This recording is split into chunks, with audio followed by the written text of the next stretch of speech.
আসসালামু আলাইকুম। আজকে সর্বশেষ সংবাদ জানাবো আমি নুসরাত। প্রথমেই জানিয়ে দেব সংবাদ শিরোনাম। বিতর্কের আহ্বান জামাতে আমির, আয়োজনে আগ্রহী ডাকসু। সংবাদ সম্মেলনে কাঁদলেন নিহত সেই জামাত নেতার স্ত্রী, সন্তান, পিতা। আসন ছাড়ল খেলাফত মজলিস, নারায়ণগঞ্জ ৩ আসনে প্রার্থী পরিবর্তন। বুকে পাথর চেপে তারেক রহমান হ্যাঁ বললেও তৃণমূলের নাই ক্যাম্পেইন চলছে, বললেন সাদিক কায়েম। সর্বশেষ জানাবো, শেখ হাসিনাকে ছাড়া ভারত বাংলাদেশ সম্পর্ক এগিয়ে নেওয়া উচিত। শিরোনাম শুনলেন, এবারে বিস্তারিত। বিতর্কের আহ্বান জামাতে আমিরের, আয়োজনে আগ্রহী ডাকসু। আসন্ন জাতীয় সংসদ নির্বাচনকে সামনে রেখে রাজনৈতিক প্রতিপক্ষদের নীতিমালা নিয়ে প্রকাশ্যে বিতর্কের আহ্বান জানিয়েছেন জামাতে ইসলামের আমির ড. শফিকুর রহমান। তিনি বলেন, দেশের মানুষের জন্য সবচেয়ে কার্যকর নীতিমালা কি হতে পারে সে বিষয়ে আলোচনায় গুরুত্ব দেওয়া দরকার। সোমবার ২রা ফেব্রুয়ারি রাত ৯টা ২৪ নিজের ভেরিফাইড ফেসবুক পেজে দেয়া এক পোস্টে তিনি লেখেন, আমি আমার প্রতিপক্ষদের স্বাগত জানাই। আসুন ভাবনার লড়াইয়ে প্রতিযোগিতা করি, কে এই দেশের মানুষের সেবা আরও ভালোভাবে করতে পারে তা প্রমাণ করার জন্য। পোস্টে তিনি আরও বলেন, নীতিমালা নিয়ে বিতর্ক করি, মানুষের কথা শুনি এবং বাংলাদেশের মানুষের জন্য সর্বোত্তম নীতিমালা প্রণয়ন করি।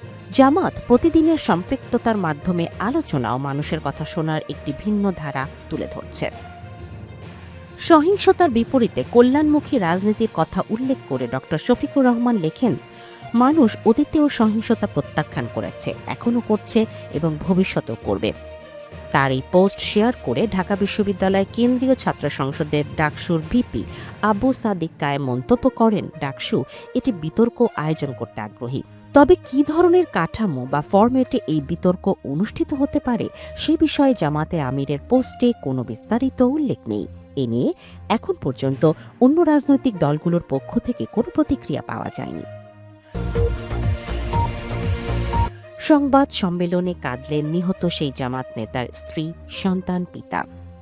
শেরপুরের ঝিনাইগাতীতে নির্বাচনী সহিংসতায় জামাত নেতা রেজাউল করিম নিহত হওয়ার ঘটনায় দায়ের করা হত্যা মামলায় প্রধান আসামি সহ ৪০ জন নেতাকর্মীকে ৬ সপ্তাহের আগাম জামিন দিয়েছে হাইকোর্ট।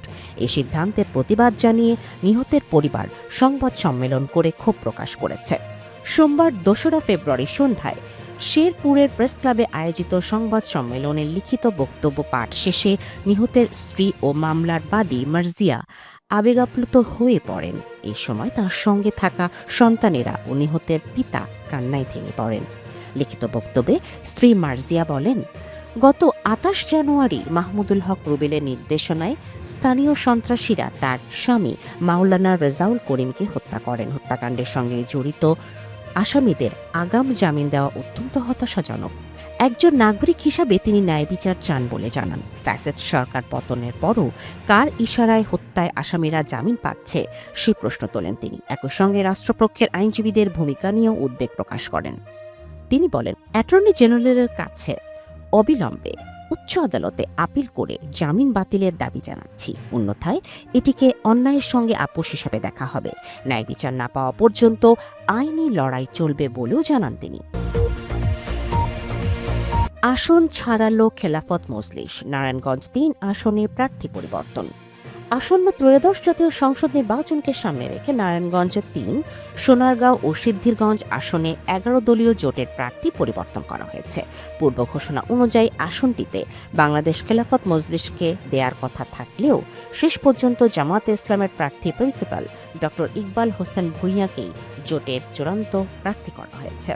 সোমবার ২রা ফেব্রুয়ারি সোনারগাঁও উপজেলার পিরোজপুর ইউনিয়নের মঙ্গলগাঁ বটতলা বাজারের গণসংযোগের সময় ড. ইকবাল হোসেন ভূঁইয়া বিষয়টি নিশ্চিত করেন। তিনি জানান, আগামী ১২ই ফেব্রুয়ারি অনুষ্ঠিতব্য জাতীয় সংসদ নির্বাচনে তিনি জামাতে ইসলামের প্রতীক দাঁড়িপাল্লা নিয়ে প্রতিদ্বন্দ্বিতা করবেন।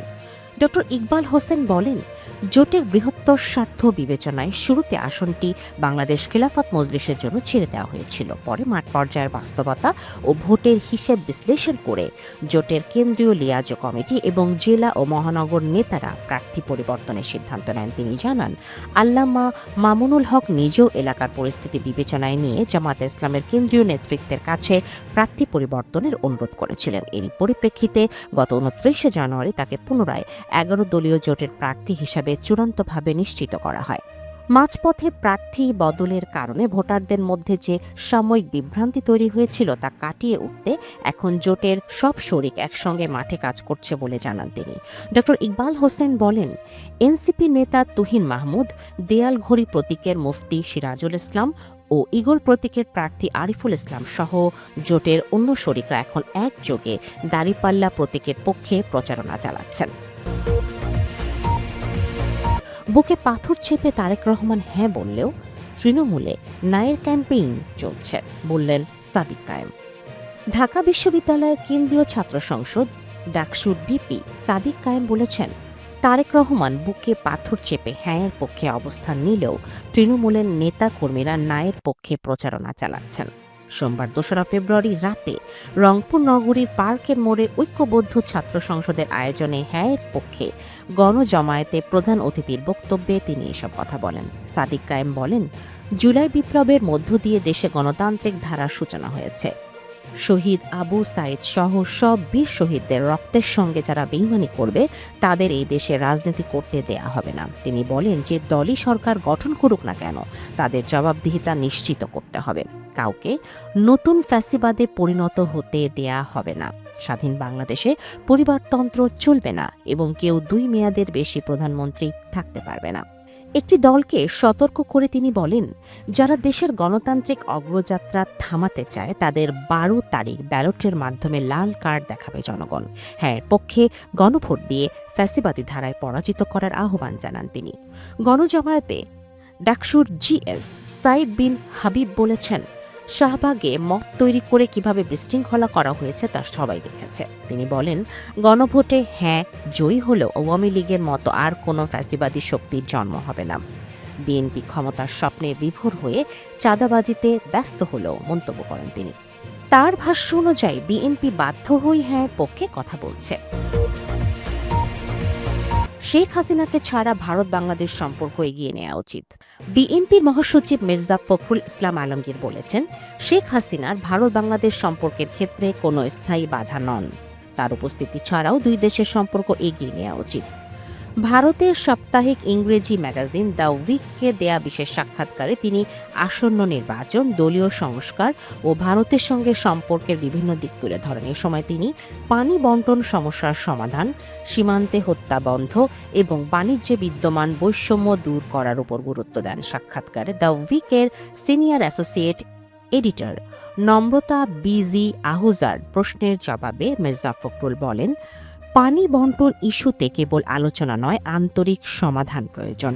সীমান্তে হত্যাকাণ্ড কোনোভাবেই গ্রহণযোগ্য নয় এবং এটি বন্ধ হওয়া জরুরি। পাশাপাশি বাণিজ্য বৈষম্য ন্যায্যভাবে মোকাবেলা করতে হবে। তিনি বলেন, ক্রিকেট ঘিরে সাম্প্রতিক ঘটনাটি অপ্রয়োজনীয় ছিল, যা দুপক্ষেরই প্রতিক্রিয়া তৈরি করেছে।